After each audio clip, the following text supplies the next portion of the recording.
industry well enough to ask you the detailed questions. Certain industries, there are specifics that you're going to have that another industry isn't going to have. And having a professional behind you that can ask those detailed questions, looking at your expenses, and it's like, okay, so you're a cleaning company, you're on the road all the time, you're going from house to house, yet I don't see any auto expense. Why? Whereas you've got an attorney's office and they're all sitting locked in and you've got $10,000 in auto. What's that about? Mm-hmm. So it's learning what's specific to your industry, what you're looking for and what you're not looking for, and having someone help you.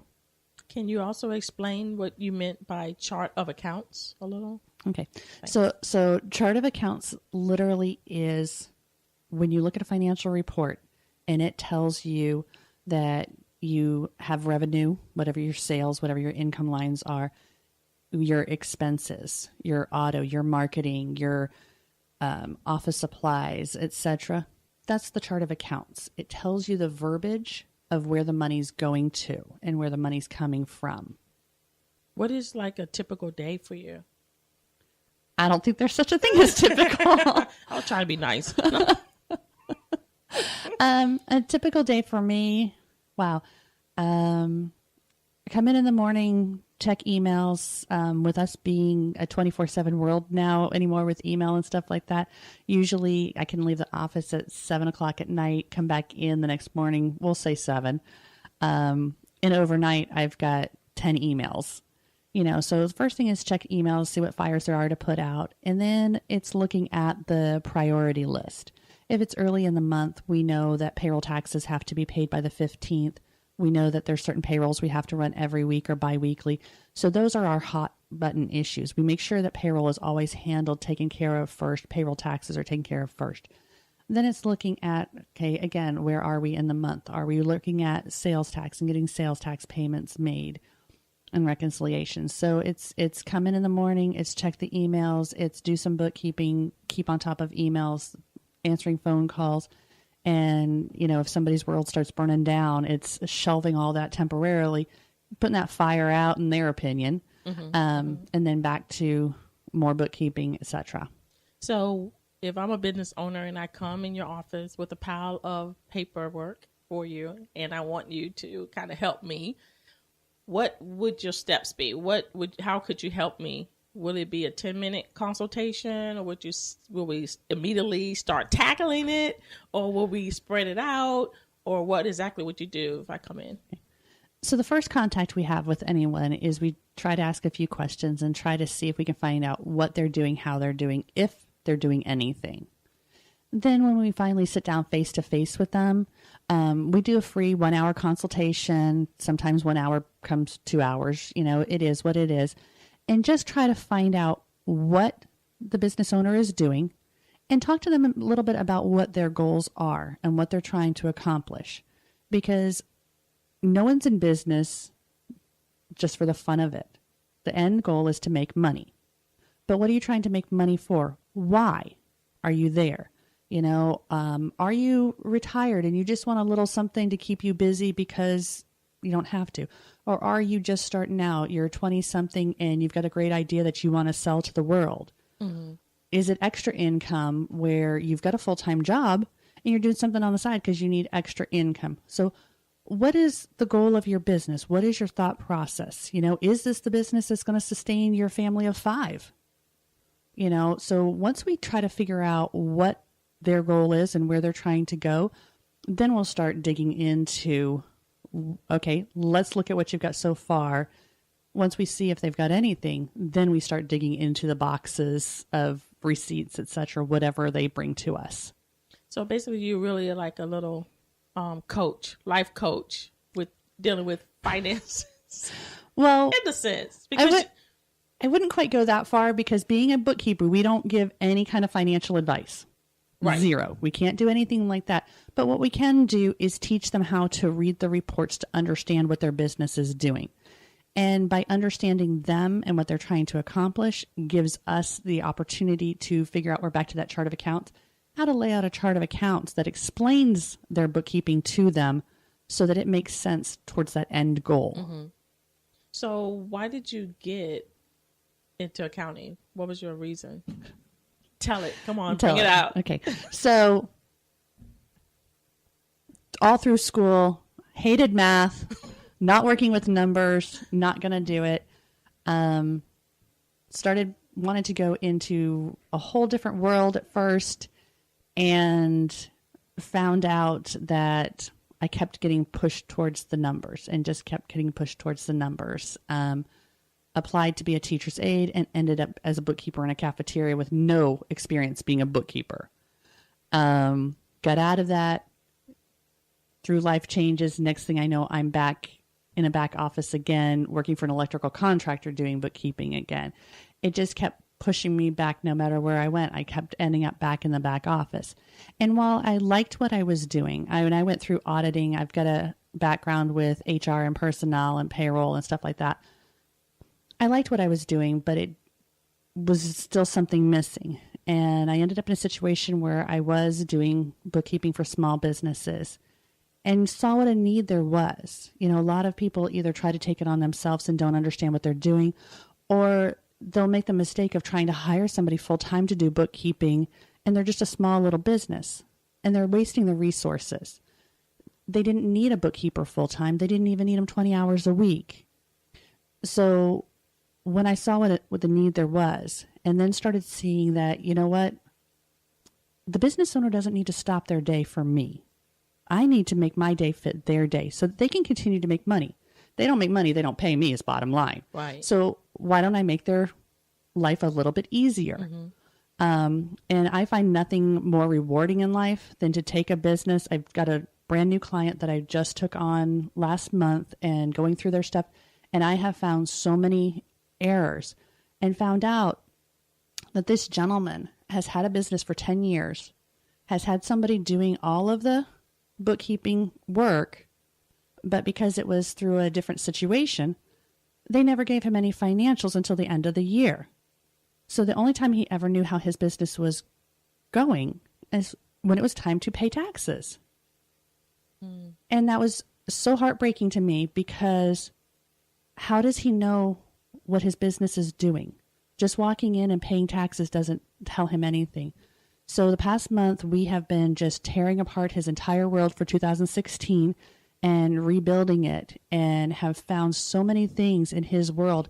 And he is 6'7", literally played football in high school and in college, so big guy, and literally sat in my office and started crying because he was so impressed with what he has been able to accomplish, and he's never seen what he was able to accomplish, and now he can see it. Well, see, this is why I said life coach. And even though you don't go into the financial part of it, you are more than just coming in and sharing with us about bookkeeping. You're telling us and showing us that we can not only do and master our business, but we can also master the finances. We can also master what we're lacking in a sense. And that's important, you know, because even for me, when I first came, I was so, girl, you know, I was just I'm going to tell you again, I was really tore up because I didn't know. And there were times when I did cry in your office because I'm like, oh my gosh, this is so frustrating.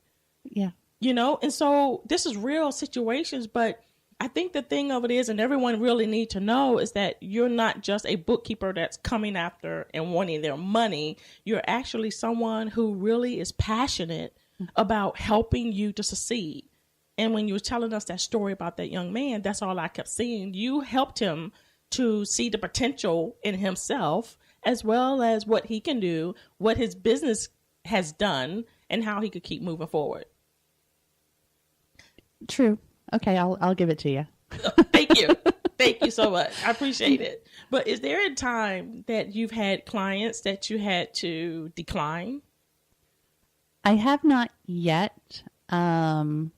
No, I will take that back. There was one client, potential client, that in conversation, I did not feel comfortable with their thoughts and how they were putting their thoughts out. While I am all about the small business owner keeping the money in their pocket and growing their business and doing everything legit so that they don't get in trouble with the IRS, because they work for the money, the IRS is not. So I'm all about helping them keep that money in their pocket.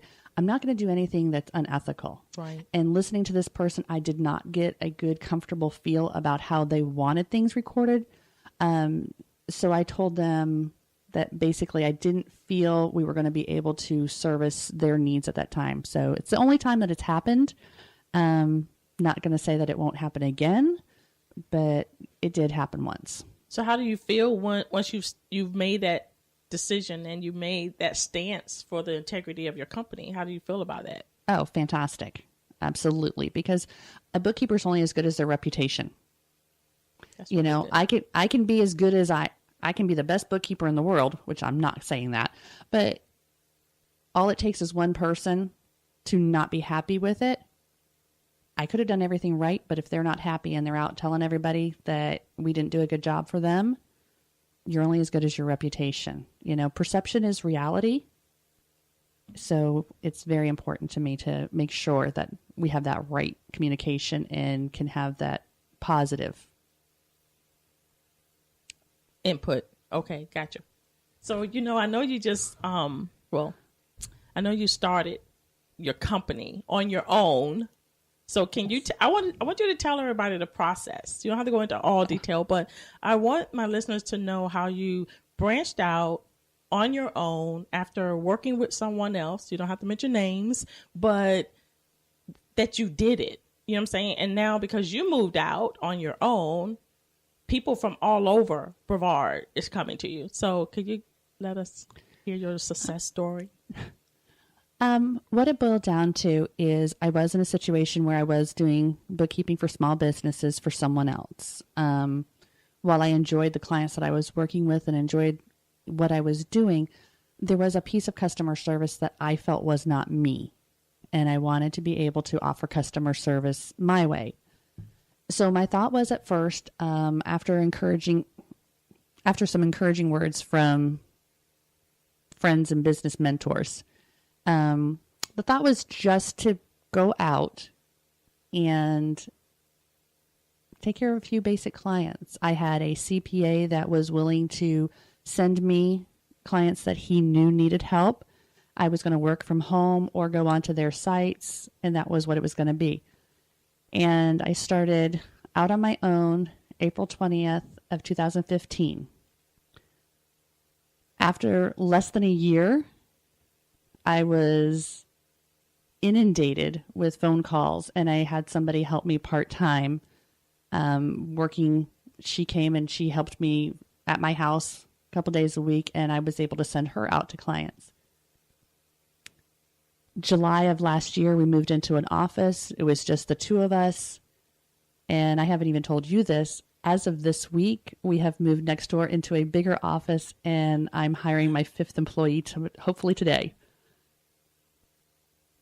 The phone has been ringing. The emails have been going. It is 100% referral based. I have CPAs that are calling me. I had a CPA that I've never met in my life call and say, I know you do bookkeeping for such and such a company.